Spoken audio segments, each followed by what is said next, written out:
Hello, my name is Taken. You may know me from around here in the chess community, and if you don't know me, that's totally fine. I play chess. Simple as that. I think today we are going to discuss the elephant in the room, something I've actually been waiting for a couple months to make because I never got a full answer, but just want to get everything out of the way and just discuss what really happened.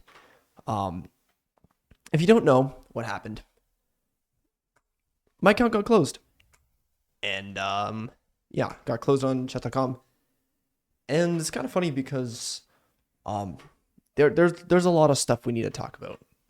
This is not surprising to me at all. Um I'll explain why, but yeah, we're gonna talk about why my account taken was closed on chess.com. And yeah, just get into the nitty-gritty. So what happened? Well, on January 22nd, 2025, approximately noonish lunchtime PST, I was banned in the middle of a game using my chessboard. I was playing a 15-10 minute game. I was playing the Panov variation of the Caracan, and in the middle of the game, my board just lit up. And I was kind of confused, and then instantly I checked my phone because I got a notification, and chess.com had an automated email saying that you were banned. And I was like, and it's kind of funny because usually, in the history before, um, I've had a cheating record through playing bullet games, which that's why I avoid playing bullet when I do because I don't actually play well. And yeah, that's just the reason why I don't play bullet, and I use my account for series grinds only. And yeah, it's funny because 30 minutes before I actually got banned, there was a Discord user by the name of, I think his name is Zenith, saying basically going against chess.com TOS and calling me out for cheating. It's not like I guess he could have reported, but he didn't just go on and do his own business and kind of violated um, the guidelines there.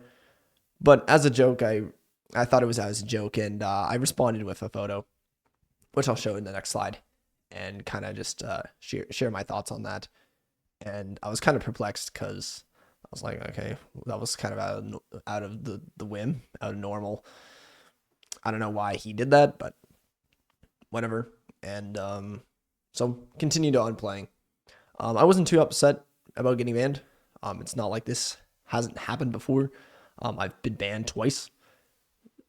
Both were legitimate reasons because I was cheating on those last two ones, but this one was completely unnecessary, I believe. And but they have reasons, and so I was just like hoping for a fair and honest response from chess.com, hoping that they can just go over my games, my gameplay, and kind of get an understanding of if I actually play at the level or if I don't, or yeah. And I wasn't phased. I switched over to Elite Chess and continued playing. Been studying a lot. Haven't been streaming much because I haven't had time. But yeah, and I wasn't gonna go out of my way to evade the ban, make another account, and all that stuff because whatever. It's chess.com. It's just an account. At the end of the day, I just play chess, and yeah. So there's that. Here is basically the photo. Actually, I'll put it in a slideshow mode. Here's the photo of the email I got, basically saying your account has been closed, and yeah, now I have a 1 year ban. So January 2022 of 2026. So yeah, but it's their way of saying, hey, we want to keep our players safe from any foul play, and that's totally reasonable, totally understandable. This is actually a photo I took 20 to 30 minutes before my game, or for me getting banned. And it's kind of funny because for me, I was like in the middle of the game, and I was like, here, let me show him playing on my chessboard. And yeah, it's kind of funny because dog's sleeping in the background. I'm just playing chess and taking a picture with my phone. It's kind of funny because Um, People are probably going to be saying, "Oh well, Taken, you have your laptop open. Why do you have your laptop open? He totally has cheats on the laptop." I mean, that's a crazy assumption. I will say I had Discord and a YouTube video on in the background, just ADHD things. And yeah, I was playing a very Drosh position, and I was in an easy spot where I wasn't thinking too much. This is just a Tartakower variation of the Karakhan that I was playing. Just a normal game, nothing too spectacular. And yeah, it looks like a pretty Drosh position. I mean, yeah, it's nothing too crazy, and yeah, and it's kind of funny because at the chessboard, if you look around here, there's actually like no time thing, and it's because I was using my phone through the ChessUp app to play my game because updates weren't fully rolled out and the bugs were still getting done with pairing and everything. So I was using my phone along with that. So I really didn't have access to anything that could possibly even allow that. So yeah, and even if the Chess.com fair team looks at if the game was used through the web or if it was used through the board, they will actually see the information that it was probably used through the board, and the board would send out the signals and stuff. So I'm kind of confused that the system auto banned me. It's funny because I know it was an auto ban because it just came out of the blue, and it wasn't just it was kind of like mid game, and they were like, "Oh, you just played a perfect opening. We're gonna ban you." So, and plus, there's like 2,000-3,000 accounts that are banned each month through the auto ban.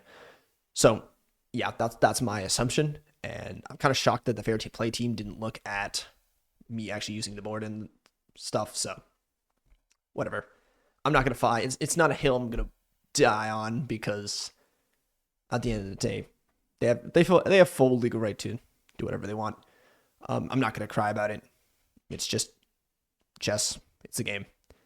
And yeah, they have full right because they can look at my history and they're like, yep, we think he's a threat. We're going to take him out. So here's some more screenshots.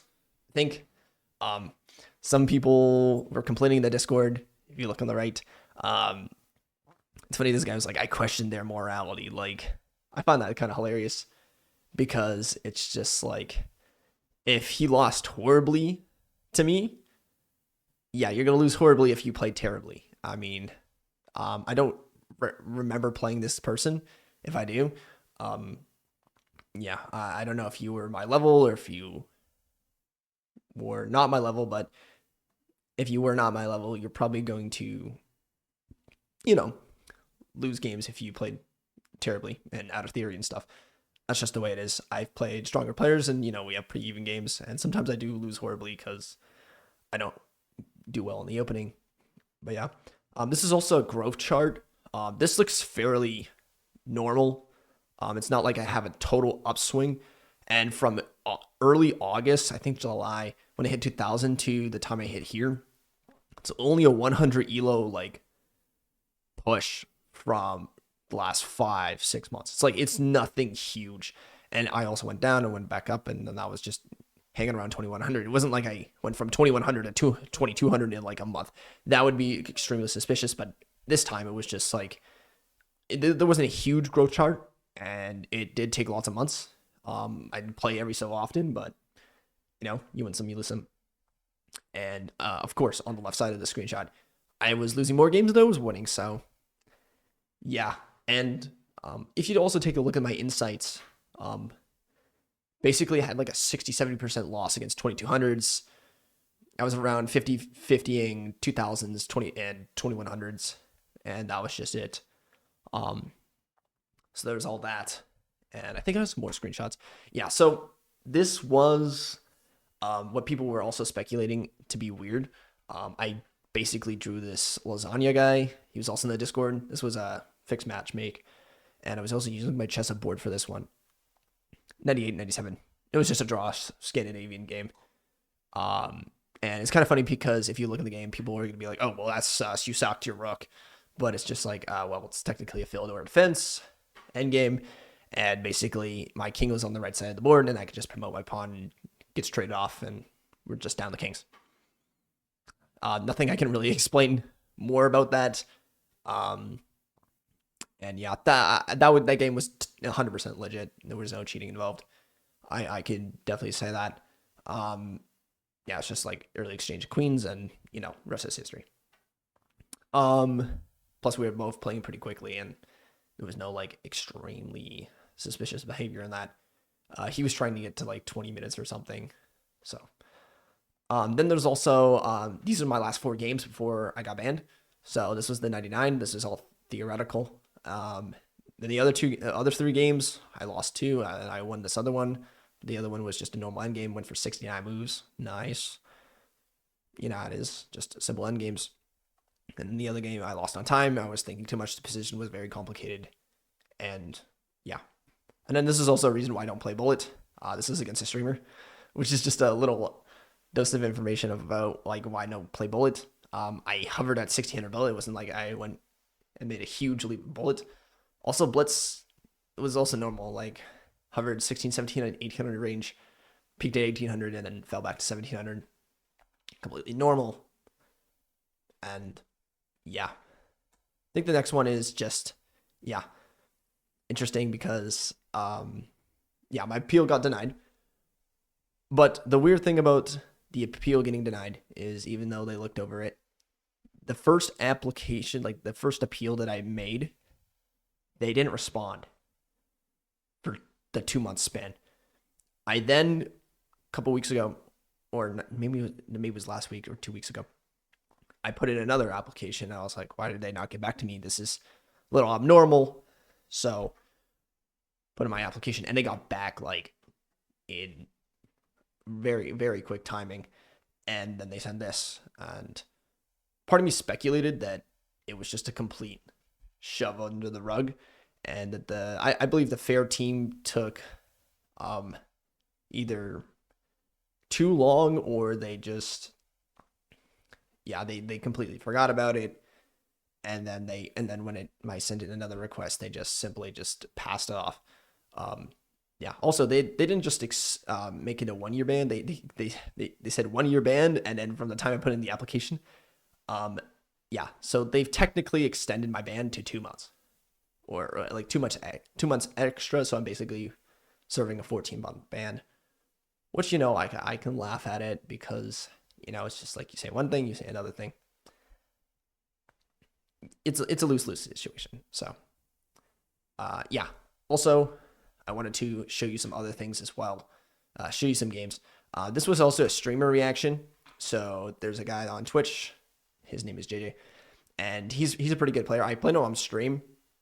But basically, this guy made a report basically saying how I was like unfair, and he basically was saying that I was cheating in his 960 tournament. I never played chess 960, never played the daily version. And then he probably believed that I was cheating in his daily. I would never cheat in your daily. I mean, a lot of the time, because of the player pool, it's, your beginner, intermediate, there's going to be players that are not going to be as good. And, every game was legit. I mean, if you go look at every single daily game from that tournament, totally fine. So, I mean, yeah, he was a little bit distraught. Haven't talked to him since because I haven't seen him streaming, but yeah, there was that. I can definitely say that I was never cheating in daily and never cheating in Blitz or Rapid or anything on this account. And I have to say that I was clean, but that's totally up to your guys' decision. You guys can discuss it through the comments. But yeah, this is also what people were saying. He was calling me out for cheating, but I mean, you can go look at my streams. I mean, you can go look at my games and my analysis, but yeah. And then I'm going to also show you some games. I believe I can uphold the 2100, 2200 chess.com threshold for Rapid. Like I said, I'm better with longer time controls. As you can see, this is a 15-10 minute game. This is actually against a viewer. So this was on stream. I played a Caro-Kann, played this Bronze Steel Larson variation. Actually did a lot of theoretical prep for this. And yeah, got into a decent position, but then ended up losing to a tactic. I played this, which is technically bad because he had this very nice move, deflection, and ended up losing the game, but it was just a very nice game. I had a lot to learn, but I think that I can hold up to the level and standard of these stronger players, but it's gonna take time. But yeah, this was just one of the games, and then nothing too crazy. You just won by a tactic, and this is the same thing with this one. Exact same game. This is a Pierce defense. I play the Hungarian attack all the time. Austrian attack, Hungarian attack, same thing. We go here, basically develop our pieces, exchange, and then push into the pawn in the center of the board. We get a nice takes. Also, knight takes b5. If you think I'm cheating because of this, this is just a simple tactic. I mean, I'm winning a rook here. And I think my opponent overextended. Kind of weird that 2100 would do this. And it also kind of gets funky because I start pushing my pawns, trying to go for attack. And then this is what I think people were really suspicious with this move, king c to b1. And this was actually, I thought I lost the game after I made this because I completely forgot my rook was hanging. Turns out this is an accidental brilliant move. After rook takes, there's bishop here, which I kind of found later. I was like, oh, I just hung my rook. And then during the game, I was like, wait, I can just play here. And then I was like, oh, wait, I'm now, 2 bishops and a queen for, 2 rooks, a knight, and a bishop. And I just had a better attack. I had 2 central pawns. And locked in the space. I think he could have played this more accurately, sort of bring out the knight and kind of come this way. But it's kind of tough for the position. Bishop's strong here. Bishop's going to come in here. And white just kind of has a better position. I zigzagged my bishop through here and then just lined up this huge attack. And white won the game from there. Kind of weird that the system did that. But yeah, I'm just going to push my pawn and go for checkmate. Pretty easy stuff. I mean, basically you win games off tactics at this level. And So that's kind of like my little rundown that, I believe I can play at that level. But I'm not going to make a big deal about it. It's kind of, the end of the situation. I'll serve the 14 months. I'm not going to make a big deal about it. There's always other platforms that I can use and learn to get better. So what now? Well, I'm grinding on chess.com. Sorry, not chess.com. Lichess. I'm on 2060 rapid, which is pretty good. I also use the Chess Coach, Chess Goals, equivalent calculator kind of thing. And my equivalent is like low 1800 FIDE, which I'm proud about, which I think I can do. But, there's going to be lots of preparation and a lot of work to do to get up to the title that I want, because I want to become a Canada Master. That's hopefully the goal. I've been getting coaching. So I have a FIDE master from at a provincial level who is on a heater right now, and he is getting me prepared for tournaments. And I've been playing a lot of more classical games on Lichess and using my chessboard on a daily when I can. And this has been the thing for the last couple of weeks. Haven't been posting much because of it, and life's been busy. And I've been streaming more rather than posting long form content. But yeah, that's kind of just been it. But to this day, it's 2 weeks from now, but I'm going to be playing in my first FIDE tournament of the year. My first of hopefully 4, but my first of 2 that I'm guaranteed to going. This will be fun. I'm really excited. And there's going to be some good recaps coming.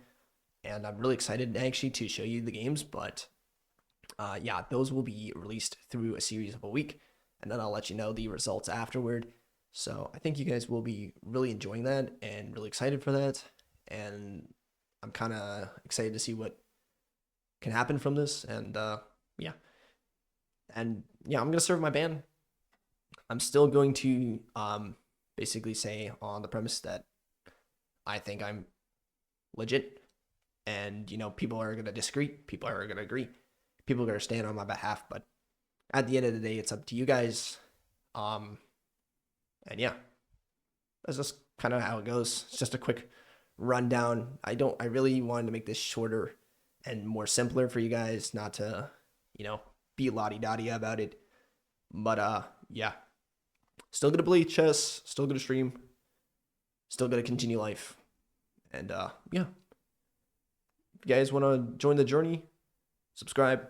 If you guys don't, you guys can subscribe. I'm not gonna force you guys to, subscribe because it's just this is a serious video, and yeah, it's life, and people can lose trust in me, but why would I want to do that as a content creator? That's the weird thing, to basically compromise your own future for a few rating points. It just seems a bit absurd to me, and I just find that a little odd. But at the end of the day, it comes down to this: I'm still going to continue chess. I'm still going to continue to work and grind. Spend more time on, learning my game and learning my preparation. And I think over the board tournaments will really, really help me get out of the zone of like being chronically online with chess and be more focused on actual gameplay and over the board stuff. And yeah, I think it's going to be an exciting future for me, especially as someone who wants to really get into this and to really pursue it and go far. So yeah, thanks for watching. Stick around for the recaps. Those are coming soon. And hopefully I'll get a stream usually on YouTube. So come stop by, and maybe I'll post a video hopefully before the tournament. Well, yeah. Anyways, thanks for the ride. Appreciate everyone that has been here since the beginning and the start of this YouTube channel. But yeah, later.